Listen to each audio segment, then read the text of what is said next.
Le climat économique n'est pas tempétueux pour toutes les entreprises. Certaines sont même assises sur une trésorerie importante qui est aujourd'hui exposée à deux types de risques. Le risque de la dépréciation invisible, l'inflation, et le risque bancaire. Nous parlons de risque invisible pour l'inflation, car cette dépréciation n'est jamais comptabilisée et provisionnée, puisque 1 euro égale 1 euro. C'est le pouvoir d'achat de 7 euros qui baisse, donc d'un point de vue comptable, ça ne se voit pas. Il ne se passe plus une journée sans qu'on évoque des niveaux d'inflation qui battent des records vieux de plus de 30 ans en raison de la folie monétaire qui sévit actuellement.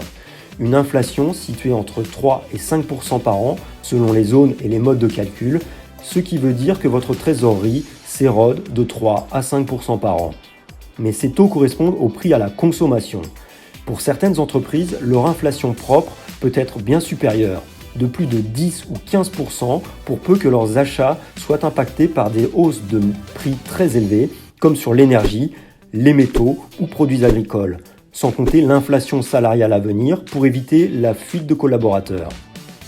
Le risque bancaire est une autre réalité qui, bien évidemment, ne fait pas trop les gros titres pour éviter les mouvements de panique, également appelés bank run. La crise chinoise du promoteur immobilier Evergrande en septembre, ou encore la chute de la livre turque qui reflète la quasi-hyperinflation qui sévit en Turquie depuis 2 mois, sont autant de risques de contagion systémique en raison de l'exposition de toutes les grandes banques à ces risques. Il suffit qu'un seul domino tombe. Avoir toute sa trésorerie en banque est donc un risque dont il faut avoir conscience. Il existe un moyen de protéger une partie de cette trésorerie du risque inflationniste et du risque bancaire. L'or. En convertissant la trésorerie en or, une entreprise peut ainsi mettre son trésor de guerre à l'abri sous la forme de la réserve de valeur la plus résiliente à l'inflation et hors du système bancaire. Ce graphique illustre la façon dont l'euro s'est déprécié par rapport à l'or au cours des dernières années. Cette approche bousculera probablement votre DAF ou votre comptable, mais sachez qu'elle est relativement simple à enregistrer en écriture. Lors de l'achat d'or, il faut passer l'écriture en autres valeurs mobilières, valeur mobilière de placement ou VMP.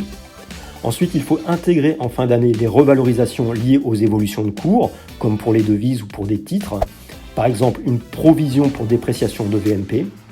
Et à la vente, il faut comptabiliser la vente comme un produit de cession de VMP et valeur nette comptable des VNP pour solder le compte de dépréciation avec reprise sur provision et vente de VMP. En fonction du montant de conversion de trésorerie, vous avez le choix de produits qui va de la pièce d'or, comme le Napoléon, qui offre une excellente liquidité, jusqu'au lingot de 1 kg qui permet d'optimiser son prix d'achat au plus proche du cours. Au moment où nous faisons cette vidéo, le lingot s'échange à 52 000 €. Alors n'attendez pas plus longtemps et n'hésitez pas à nous contacter pour toute demande d'information. À bientôt!